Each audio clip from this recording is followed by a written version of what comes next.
Good morning students. आज हम हिंदी व्याकरण में जो चैप्टर पढ़ेंगे वो भाषा लेखन का ज्ञान या हम लिखित अभिव्यक्ति कहते हैं, इसके अंतर्गत आता है। अर्थात इस टॉपिक के भाषा के लेखन ज्ञान के बारे में जानकारी प्राप्त होती है। तो चलिए, लिखित अभिव्यक्ति के अंतर्गत आज हम पढ़ेंगे निबंध लेखन। आज हम निबंध से संबंधित संपूर्ण जानकारी को इस भाग में देखेंगे। अगर हम निबंध को साधारण शब्दों में समझें तो किसी विषय पर क्रम पूर्वक तथा पूरी स्पष्टता के साथ अपने विचारों को व्यक्त करना निबंध लेखन कहलाता है। इस रचना से लेखन की भाषा ज्ञान और विषय की जानकारी ही नहीं, उसके व्यक्तित्व का भी परिचय मिलता है। निबंध लिखते समय बहुत सी बातों का या नियमों का ध्यान रखना होता है, जिसे हम आगे विस्तार से समझेंगे। तो सबसे पहले हम निबंध की परिभाषा देखते हैं। निबंध की परिभाषा: निबंध भली प्रकार से बंधा हुआ अर्थात किसी विषय पर अपने विचारों एवं अनुभवों का व्यवस्थित रूप में लिखा गया लेख या कोई रचना होती है। अर्थात किसी एक विषय पर क्रम पूर्वक व स्पष्टता से जो लेख लिखा जाता है उसे निबंध कहते हैं। निबंध लिखते समय बहुत सी बातों का ध्यान रखना होता है। वो बातें यहाँ चित्र में दिखाई दे रही होंगी। निबंध किसी एक उद्देश्य अथवा किसी एक विषय को ही लेकर लिखा जाना चाहिए। कहने का मतलब ये है कि हम किसी एक विषय को चुन लेते हैं, उसके बाद उस पर निबंध लिखना शुरू करते हैं। दूसरा पॉइंट है, निबंध लिखने से पहले विषय से संबंधित जानकारी को उचित ढंग से क्रमबद्ध कर लेना चाहिए। अर्थात जिस विषय पर हम निबंध लिख रहे हैं उसकी जो जानकारी है उसे हम सीक्वेंस में रखें, प्रॉपर क्रमबद्ध तरीके से या प्रॉपर सीक्वेंस में रखें। ओके। तीसरा पॉइंट है, निबंध की भाषा सरल एवं सरस तथा लेख सुगठित होना चाहिए।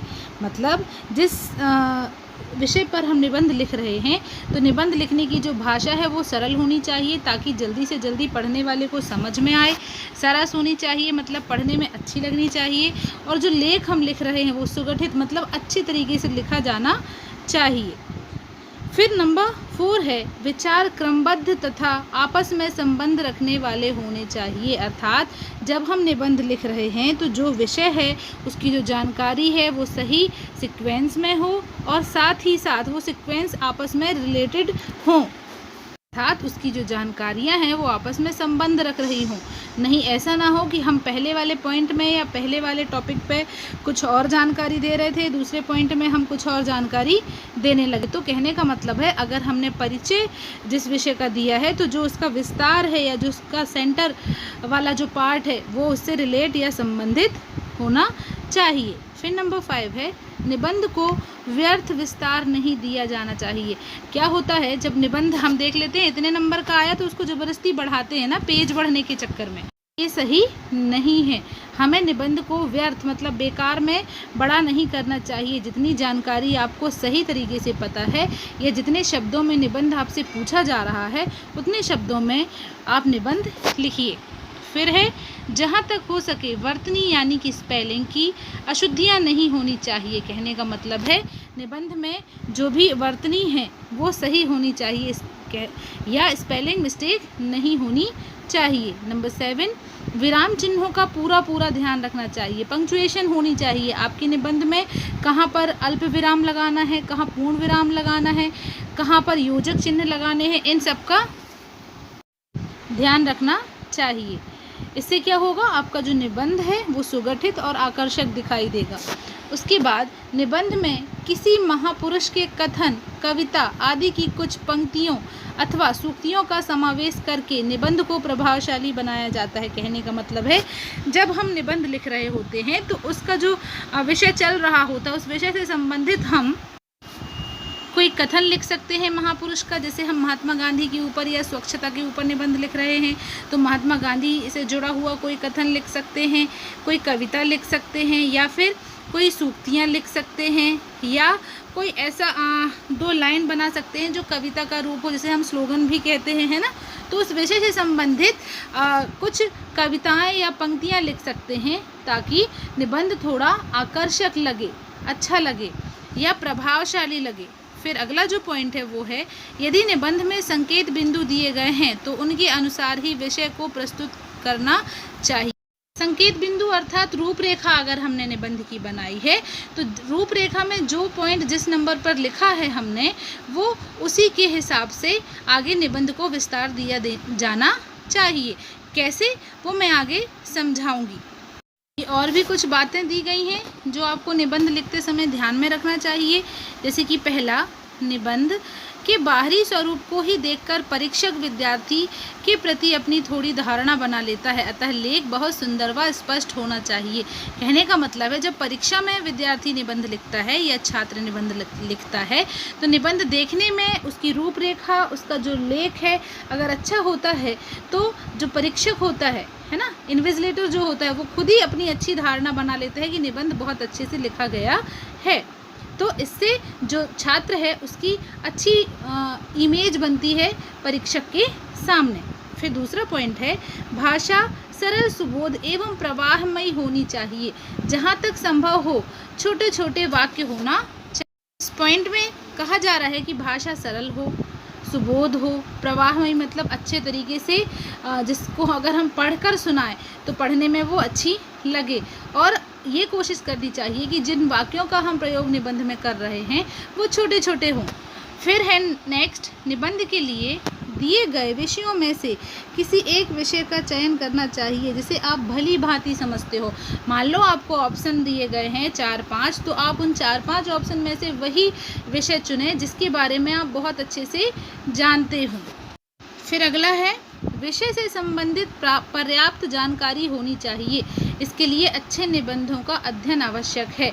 आपको जानकारी होनी चाहिए, इसीलिए आपको समय समय पर अच्छे अच्छे निबंध या अच्छे अच्छे विषयों के बारे में पढ़ते रहना चाहिए।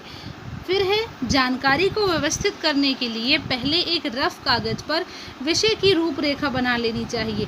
रूपरेखा बना लेनी चाहिए मतलब आप किस किस वाक्य को किस किस पॉइंट में अंदर रखेंगे। जैसे कि अभी हम इसे आगे निबंध के अंगों में पढ़ेंगे कि कैसे किस भाग को रख सकते हैं, भूमिका के अंदर, विस्तार के अंदर या फिर उपसंहार के अंदर। तो इसे हम आगे डिटेल पे देखेंगे। उसके बाद है, विषय को अलग अलग अनुच्छेदों में विभाजित करके एक अनुच्छेद में विषय का एक ही पक्ष लेना चाहिए। आप सभी जानते हैं कि जो अनुच्छेद होता है वो निबंध का छोटा रूप होता है, अर्थात जो निबंध का विषय है उसे छोटे छोटे अनुच्छेदों में विभक्त कर लेना चाहिए। फिर एक अनुच्छेद में उस विषय से संबंधित एक टॉपिक को ही लेना चाहिए या एक पक्ष को ही लेना चाहिए। अगले पक्ष को अगले टॉपिक में या अगले अनुच्छेद में लेंगे। सारे अनुच्छेदों को जोड़कर एक निबंध तैयार होगा। उसके बाद है, निबंध लेखन का अभ्यास करते रहना चाहिए। इससे स्वयं में आत्मविश्वास जागृत होता है, साथ ही निबंध में भी गुरुता आती है। मतलब है कि निबंध लेखन के प्रयास को या अभ्यास को छोड़ना नहीं चाहिए कि केवल एग्ज़ाम के टाइम पे हमने उसे रट लिया, बल्कि इसका जो प्रयास है या अभ्यास वो करते रहना चाहिए, जिससे हमारा आत्मविश्वास बढ़ते रहे और साथ ही हम निबंध लिखने गुरुता या दक्षता हासिल कर लें, अर्थात हम उसमें क्या हो जाएं, पारंगत हो जाएं, ताकि हमें किसी भी विषय पर निबंध लिखने को मिले और हम लिख सकें। अब रूपरेखा की बात हुई थी जब हम अभी नियम देख रहे थे निबंध के, तो रूपरेखा को समझाने के लिए मैंने निबंध लेखन के अंतर्गत जो विषय लिया है वो है विज्ञान की देन। इस विषय के लिए मैंने ये रूपरेखा तैयार की है। ओके, तो आप देख रहे हैं रूपरेखा मैंने यहाँ लिखा। उसके बाद मैंने पहला जो उपविषय लिया है वो है प्रस्तावना। प्रस्तावना जो है वो भूमिका के अंतर्गत आती है, अर्थात भूमिका क्या है, ये निबंध के अंग कहलाते हैं। ये पहला अंग है भूमिका। तो ये जो भूमिका है इसके अंतर्गत क्या आई, प्रस्तावना, या फिर कहीं कहीं इसे परिचय भी लिख देते हैं और कहीं कहीं इसे भूमिका भी लिख देते हैं। तो इसके अंतर्गत हम क्या करेंगे, जो हमारा विषय है उसका हम परिचय देंगे कि क्या हम करने वाले हैं, इसमें परिचय दिया जाएगा, इसमें लेखक क्या कहना चाहता है ये बताएगा, या निबंध लिखने वाला क्या कहना चाहता है, किस ढंग से उस विचार को स्पष्ट करेगा या लिखेगा, वो यहाँ पर बताएगा पहले पॉइंट पर। दूसरा है विज्ञान की देन, यातायात की सुविधा, फिर मनोरंजन के साधन और चिकित्सा के क्षेत्र। तो ये दूसरा, तीसरा, चौथा और पांचवा जो आप पॉइंट देख रहे हैं ना, ये जो पॉइंट हैं ये आते हैं विस्तार के अंतर्गत। विस्तार किसका? ये जो हमारा विषय है इसका विस्तार या डिटेल में हम आगे समझाएंगे। तो डिटेल देने के लिए, विस्तार देने के लिए हमने 4 टॉपिक लिए हैं। विज्ञान की देन, कि विज्ञान से हमको क्या क्या प्राप्त हुआ, और फिर यातायात में विज्ञान ने कैसे मदद की, मनोरंजन के क्षेत्र में कैसे मदद की, और चिकित्सा के क्षेत्र में कैसे विज्ञान ने मदद की है। तो इन 4 उप विषयों को हमने क्या रखा? विस्तार के अंतर्गत रखा। विस्तार भी विज्ञान का निबंध का एक अंग है। उसके बाद जो हमारा अंतिम टॉपिक है वो है उपसंहार। तो आप लोग ध्यान रखिएगा कि फर्स्ट और ये जो लास्ट है ये हर एक निबंध में सेम होता है। हर एक निबंध में सेम होता है। कैसे सेम होता है? कि प्रस्तावना हर एक निबंध में होगी, टॉपिक कोई भी हो, ठीक है, हम हर एक विषय के बारे में परिचय तो देंगे ही। बीच के जो ये विस्तार वाले पॉइंट हैं ये चेंज हो सकते हैं हर एक विषय के हिसाब से, ठीक है।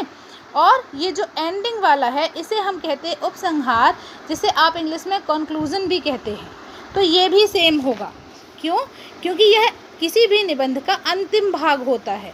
इसमें पूरे निबंध का संक्षिप्त निर्णयात्मक रूप प्रस्तुत किया जाता है, अर्थात छोटे रूप में पूरे निबंध में हमने क्या बताया है उसके बारे में बताया जाता है। तो ये बात ध्यान रखिएगा कि पहला पॉइंट और लास्ट वाला पॉइंट सेम रहते हैं हर एक निबंध में। हाँ, उनके अंदर का जो विस्तार है या कंटेन है वो चेंज हो जाएगा। यहाँ पर भी वो चेंज हो जाएगा निबंध के विषय के हिसाब से। और ये जो हैं ये हर निबंध में अलग अलग होंगे और ये ज़्यादा भी हो सकते हैं। जैसे कि मैंने 1, 2, 3, 4 लिए हैं, आप और भी ले सकते हैं, ठीक है। तो ये 6 फिक्स नहीं है कि रूपरेखा में 6 पॉइंट ही हों, पर हाँ फर्स्ट और लास्ट वाला फिक्स है। बीच के आप पॉइंट बढ़ा भी सकते हैं, घटा भी सकते हैं, और उनके जो नेम है वो भी बदल सकते हैं, ठीक है। तो यहाँ पर ये हुई रूपरेखा कि किस प्रकार हम रूपरेखा तैयार करते हैं कि हम निबंध में क्या क्या करने वाले हैं। अब एक बात और ध्यान रखनी चाहिए कि जो पॉइंट हमने जहाँ पर लिया है उसी के हिसाब से आगे लिखेंगे। हमने पहले प्रस्तावना लिया है तो प्रस्तावना में परिचय ही आगे देंगे, ठीक है। क्या करेंगे? आगे ऐसे डैश करेंगे, पहला पॉइंट लिख के और लिखना शुरू करेंगे। फिर विज्ञान की देन अगर हमने ली है तो उसके बारे में ही हम आगे लिखेंगे। ये नहीं कि मैंने दूसरे नंबर पर यहाँ विज्ञान की देन रखा है और ये वाला पॉइंट यहाँ लिख दिया, ठीक है। तो ये सुगठित या व्यवस्थित नहीं लगेगा, इसलिए ये बातें ध्यान रखना चाहिए सभी को। तो ये हुई रूपरेखा। आगे हम विज्ञान के अंग देखते हैं।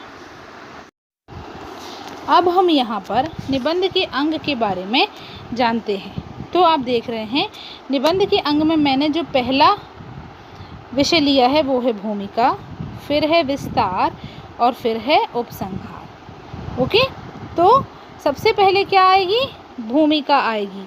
भूमिका जिसके अंतर्गत हमने क्या लिया था? अभी प्रस्तावना लिया था, या जिसे मैंने नाम दिया था परिचय भी कह सकते हैं, भूमिका भी कह सकते हैं, या प्रस्तावना भी कह सकते हैं। इसके अंतर्गत क्या होता है?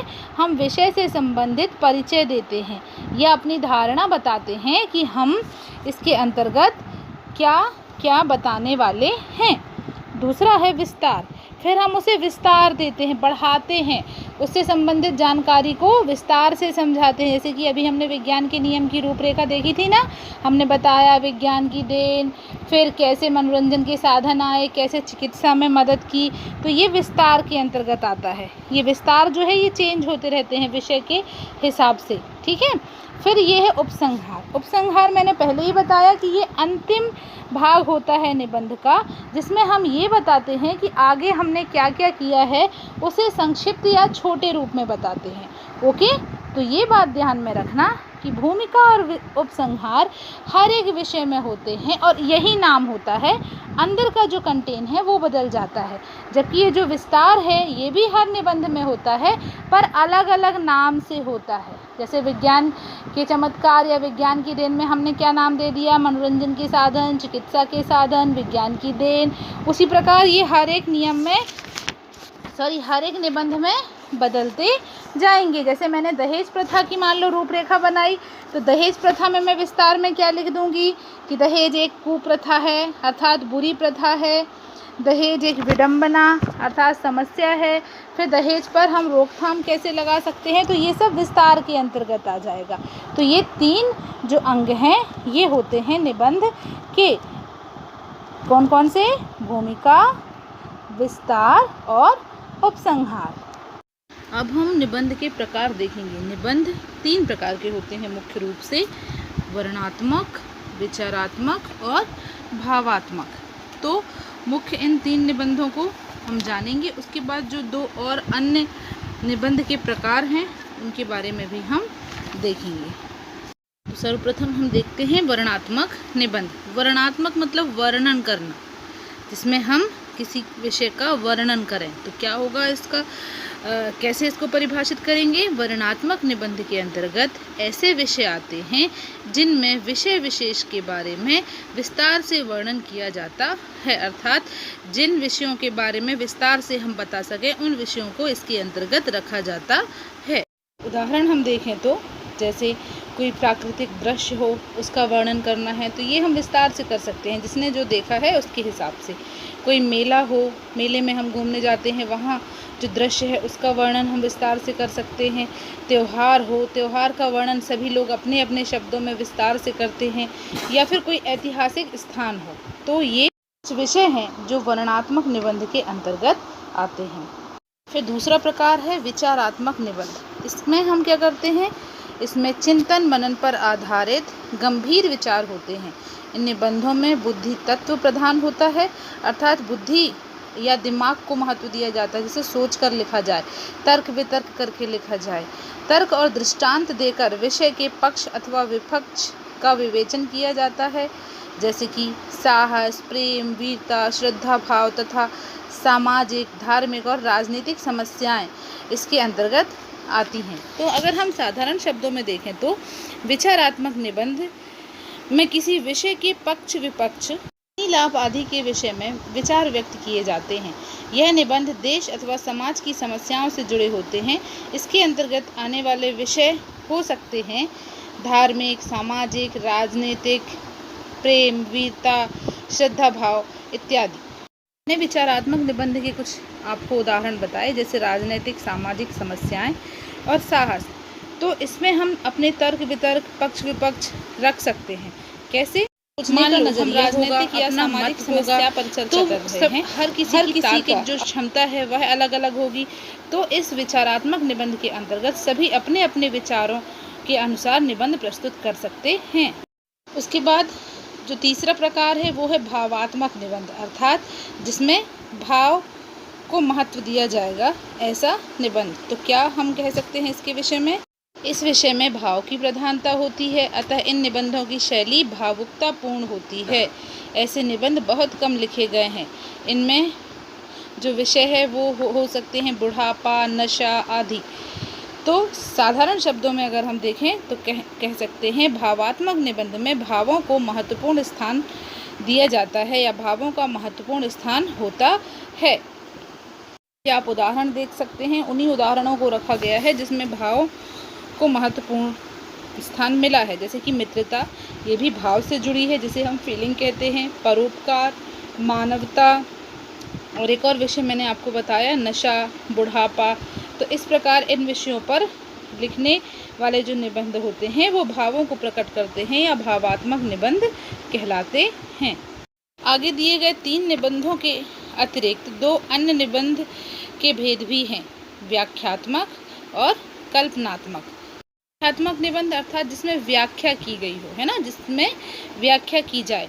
तो अगर इसे हम देखें तो क्या कह सकते हैं, ऐसे निबंध जिनमें सूक्ति, वाक्य और लोकोक्ति का ज़्यादा से ज़्यादा प्रयोग हो वो व्याख्यात्मक निबंध के अंतर्गत आ जाएगा। जैसे कि आप देखते हैं कि बहुत से ऐसे निबंध होते हैं जिसमें हर एक अनुच्छेद के बाद, हर एक वाक्य के बाद एक कविता या दोहा या सूक्ति लिख दी जाती है, तो वो व्याख्यात्मक निबंध है। अगर हम उदाहरण देखें, मान लो हम निबंध लिख रहे हैं, मजहब नहीं सिखाता आपस में बैर रखना, अर्थात धर्म के ऊपर कोई निबंध है। अब ये निबंध विचारात्मक भी हो सकता है, परंतु हमने इस निबंध की शुरुआत या भूमिका जो की वो इकबाल द्वारा लिखी गई पंक्तियाँ, मजहब नहीं सिखाता आपस में बैर रखना, इसको हमने भूमिका या प्रस्तावना में लिया, इसका अर्थ लिखा, यहाँ से हमने शुरुआत की निबंध की। निबंध के विस्तार में हमने महापुरुषों द्वारा दिए गए स्लोगन या पंक्तियाँ, उनको हमने विस्तार में लिख दिया।